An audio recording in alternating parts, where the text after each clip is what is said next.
तो जी नमस्कार, स्वागत है आप सबका। आप सबके मन में एक चीज को लेकर के सवाल थे और वो कंप्लीट सिलेबस के बारे में। अब बीपीएससी ने क्या किया है कि बिहार शिक्षक भर्ती के टीआरई के जूनियर के लिए 6 to 8 की वैकेंसी तो निकल करके आ गई, लेकिन इतना शार्ट लिस्ट सिलेबस रखा है कि बच्चे को समझ में नहीं आ रहा है कि वो पढ़े तो पढ़े क्या। आज मैं कंप्लीट जानकारी आपको लेकर के आया हूं, खास तौर पर बिहार शिक्षक भर्ती 6 to 8 वैकेंसी में विस्तृत सिलेबस, वो भी सोशल साइंस, मैथ और साइंस के स्टूडेंट का। लैंग्वेज का हम अगले वीडियो में लाएंगे, लेकिन आज का ये वीडियो आपके लिए बहुत ज्यादा यूजफुल होने वाला है, क्योंकि इसमें 80 नंबर के जो सब्जेक्ट से क्वेश्चन आएंगे उसका सारा डिटेल आपको यहां पर मिलेगा।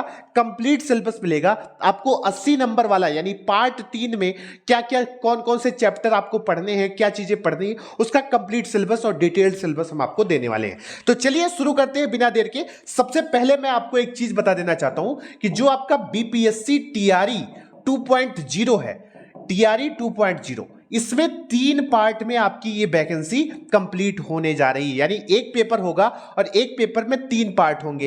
एक आपका पार्ट ए, दूसरा आपका पार्ट बी और तीसरा आपका दोस्त पार्ट सी। अब देखिए, जो ये पार्ट ए है ये क्वालिफाइंग है, क्योंकि ये लैंग्वेज का होगा और इसमें आपके कितने 30 नंबर आने चाहिए।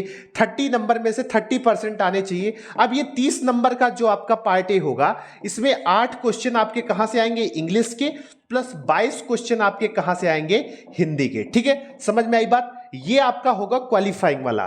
पार्ट बी आपका हो गया जीएस। बीपीएससी टीआरई में आप लोगों ने देखा कि उसका लेवल क्या रहा। मेन चीज है और वो है 80 नंबर। यही डिसाइड करेगा कि किंग कौन, एक सीट बिहार शिक्षक भर्ती में किसकी। तो 80 नंबर की अगर मैं बात करूं तो ये आपका टोटल सब्जेक्ट का होगा।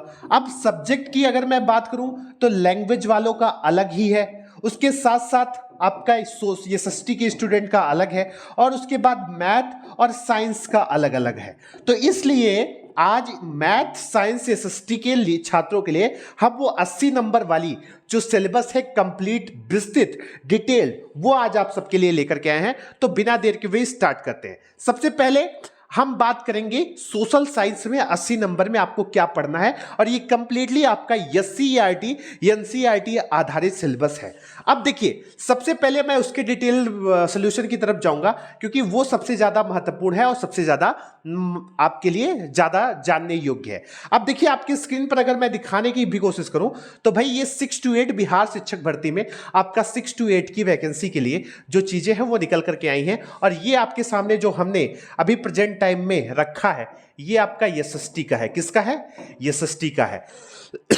अब एसएसटी की अगर मैं बात करूं तो आपकी कौन से चैप्टर्स पढ़ने हैं वो समझिए। सबसे पहले आपको प्रागैतिहासिक समाज, यानी कि स्वतंत्रता से पहले का जो समाज था उसके बारे में आपको डिटेल में पढ़ना पड़ेगा। ये आपका पहला चैप्टर है। याद रखिएगा, इसमें 6 to 8 में जितने भी एससीईआरटी के जिस आधार पर पोर्शन दिए गए हैं उस आधार पर आपको इस चीज को पढ़ना पड़ेगा। दूसरा है आपका प्राचीन सभ्यताएं। अब प्राचीन सभ्यताओं में आपको क्या क्या पढ़ना है ये एसएसटी का मैं बता रहा हूं, इसके बाद मैं आपको मैथ और साइंस का भी बता दूंगा। प्राचीन सभ्यताओं में आपको सिंधु घाटी हो गया, इसके साथ मेसोपोटामिया हो गया, मिस्र हो गया, वैदिक काल हो गया और महाजनपद हो गए।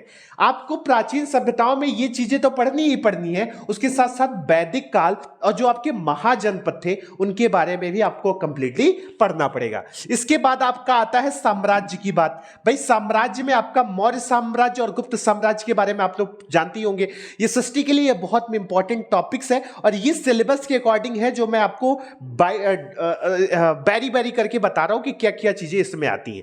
ठीक, ये पढ़ने के बाद अब आपको आना है मध्यकालीन भारत में। इस बार अलग वाला सीन है। पिछली बार जीएस के जो पोर्शन आए थे वो 1 to 5 के लेवल के थे। इस बार जो चीजें हैं उसमें आपको सब्जेक्टिव पढ़ना पड़ेगा, तो इसलिए आपको ये टोटल कवर करना ही पड़ेगा मेरे दोस्त। ठीक, अब इसमें अगर मैं बताऊं तो मध्यकालीन भारत में आपको दिल्ली सल्तनत, मुगल साम्राज्य आदि, उसके साथ साथ यूरोपियों का जो आगमन हुआ, उसके साथ साथ मुगल साम्राज्य, 1857 का विद्रोह तो पढ़ना ही पढ़ना है आपको। उसके साथ राष्ट्रीय आंदोलन और भारत की स्वतंत्रता पर भी आपको ध्यान देना ही पड़ेगा।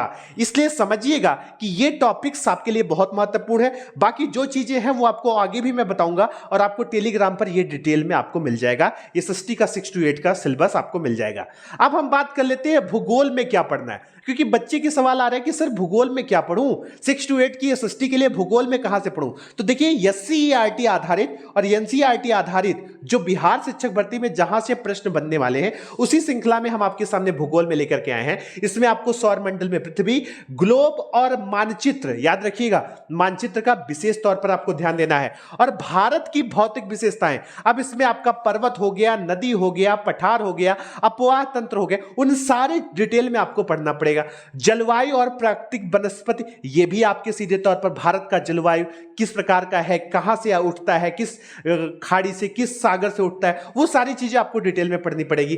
कृषि और उद्योग, जनसंख्या और बसेरे, ये आपके वो टॉपिक्स हैं जो पढ़ने पड़ेंगे। यही नहीं, आपको विश्व का भूगोल भी सीधे तौर पर इसमें पढ़ना ही पड़ेगा थोड़ा बहुत। ठीक, समझ में आई बात। चलिए अब नागरिक शास्त्र की हम बात करेंगे कि नागरिक शास्त्र में आपको क्या क्या पढ़ना है। तो इसमें आपको भाई सरकार और प्रशासन, स्थानीय सरकार, न्यायपालिका, सामाजिक न्याय और अधिकार, मीडिया और लोकतंत्र के साथ साथ आपको भारत का संविधान पूरा का पूरा पढ़ना ही पड़ेगा। समझ में आई बात। तो सिर्फ इतने ही टॉपिक्स हैं जो आपको एसएसटी में क्लियर करने हैं, जो मैंने आपको दिए, और उम्मीद करता हूं आप सब स्क्रीनशॉट भी ले चुके होंगे। और अगर नहीं लिए हैं तो आपको कहां पर मिलेंगे, आपको हमारे टेलीग्राम चैनल टीचिंग बाय पाठक सिस्टम पर मिल जाएंगे। ठीक, अब हम बात करते हैं मैथ का। मैथ का भी भाई 80 नंबर का आएगा, तो वो बच्चे क्या पढ़ें और कहां से पढ़ें वो बहुत महत्वपूर्ण हो जाता है। अब मैथ की मैं बात करूं तो हर चीज स्टार्ट होता है किस चीज से बेटा, तो मैंने हमेशा बताया है कि आपको नंबर सिस्टम से तो पढ़ना ही पड़ेगा। अब इसमें आपके पूर्णांक हो गए, नंबर सिस्टम से जुड़े हुए पूर्णांक, हमारी संख्या, इसके साथ साथ परिमेय संख्या, एक चर वाले रैखिक समीकरण, ये तो पढ़ना ही पढ़ना है। लेकिन इस बार आपको डेटा संधारण, दशमलव, भिन्न, पूर्णांक, हमारी संख्या जानना, माप, व्यवहारिक ज्यामिति, अनुपात और अनुपात समरूपता, पूर्ण संख्याएं, ये पढ़ना ही पढ़ना है। उसके साथ साथ गणितीय अवधारणाओं की समझ, घातांक, बीजी, यानी कि इस बार आपको अलजेब्रा भी इसमें ऐड होते हुए दिखेगा, उससे भी क्वेश्चन आपके सीधे तौर पर आएंगे। परिमेय संख्याएं आपको देखने को मिलेंगी, और हाँ ज्योमेट्री से भी क्वेश्चंस आने वाले हैं, वो भी 6 to 8 लेवल से थोड़ा सा ऊपर आपको जरूर देखने को मिलेगा। ठीक, लेकिन उसके साथ ही साथ आपको वर्ग और वर्गमूल, घन और घनमूल, इसके साथ साथ सीधा और प्रतिलोम समानुपात, क्षेत्रमिति, गुणनखंड, आलेखों से परिचय और संख्याओं के बारे में आपको विस्तृत तौर पर पढ़ना पड़ेगा। ये आपका मैथ का सिलेबस है। 6th 7th 8th में जिस प्रकार के आपके एससीईआरटी और एनसीईआरटी आधारित सिलेबस है, उसके अकॉर्डिंग आपको इन्हीं में से पढ़ाई करनी पड़ेगी। ठीक, आगे अगर मैं बात करूं, अब आता है 80 नंबर में, जिसपे सर बच्चा लगातार इस चीज को पूछ रहा है कि 80 नंबर, और इसमें सीधे तौर पर किसके बारे में पढ़ना है, साइंस में किस चीजों को हम कवर करेंगे। तो एक चीज याद रखना, चाहे मैथ हो, चाहे साइंस हो, और चाहे क्या हो एसएसटी, कौन सी भाई, एसएसटी, इन तीनों का सिलेबस किससे है, इन तीनों का सिलेबस एससीईआरटी प्लस एनसीईआरटी पर आधारित है। यानी एससीईआरटी और एनसीईआरटी भी कौन, 6 to 8 वाली एनसीईआरटी एससीईआरटी। अब इसमें भी जो लेवल है, ऐसा नहीं है कि आपको 6 to 8 वाला देगा ना, इसका स्टैंडर्ड हाई रहेगा, यानी क्वेश्चन का जो प्रारूप रहेगा या टाइप रहेंगे वो उठाए जाएंगे आपके एनसीईआरटी प्लस एससीईआरटी से, लेकिन स्टैंडर्ड उसका हमेशा से हाई रखा जाएगा। अब 2 गुणे 2 बराबर 4 होता है, ये नहीं पूछने वाला है आपसे। अब 2 गुणे 2 बराबर 4 कैसे होता है उसके बारे में थोड़ा, यानी कि रूल और नियमों के आधार पर तर्कपूर्ण शक्तियों के पर आधारित क्वेश्चंस वहां पर आएंगे। साइंस के बारे में मैं बात करूं तो साइंस का स्टूडेंट पूछ रहा है कि सर हम क्या पढ़ें, तो भाई आपको मापन पढ़ना है, दूरी पढ़ना है, गति पढ़ना है, बल पढ़ना है, विद्युत धारा पढ़ना है, चुंबकत्व पढ़ना है, प्रकाश पढ़ना है, ध्वनि पढ़ना है, उष्मा एवं ताप, पदार्थ एवं पदार्थ की अवस्थाएं, पदार्थ में परिवर्तन, अम्ल, क्षार तथा लवण, और उसके साथ साथ कोशिकाएं, प्रत्येक जीवन की आधारभूत संरचना, जंतु एवं पादप जगत, मानव शरीर, पोषण, भोजन, पर्यावरण एवं प्राकृतिक संसाधन, रेशे एवं वस्त्र पर आप पढ़ना होगा। ये जो मैंने आपको समराइज वे में दिया, ये 6 to 8 का एनसीईआरटी प्लस एससीईआरटी, जो कि सीधे तौर पर वहां पर लिखा गया है किसमें, आपकी वैकेंसी में लिखा गया है वहां पर सीधे तौर पर ये डिटेल्ड सॉल्यूशन, ये डिटेल्ड सिलेबस इसी पर आधारित है। और यही वो पॉइंट्स हैं जो साइंस के टीचर्स के लिए बहुत ज़्यादा इंपॉर्टेंट है और साइंस के टीचर्स को इन्हीं में से पढ़ने की आवश्यकता है। मैं थोड़ा सा आपको दिखा देता हूं कि वो जो आपके डिटेल्ड दिए गए हैं उसमें कहां पर ये चीज़ें आपको देखने को मिल सकती हैं।